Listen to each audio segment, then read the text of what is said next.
So the real question is, how did this whole thing even begin? All right, first up, from corridors to glory. This is the story of the making of a champion, right there in Ahmedabad. You know, his early life was just defined by hardship.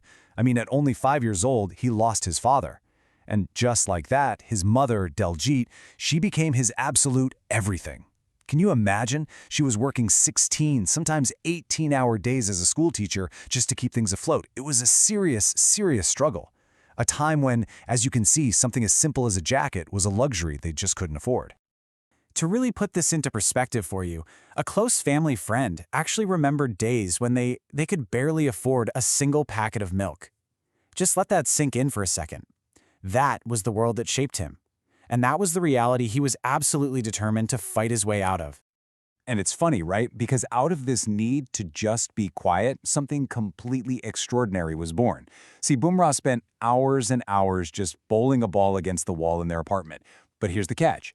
To avoid waking up his exhausted mother, he had to aim for the skirting. You know, that little strip where the wall meets the floor? It made the least amount of noise.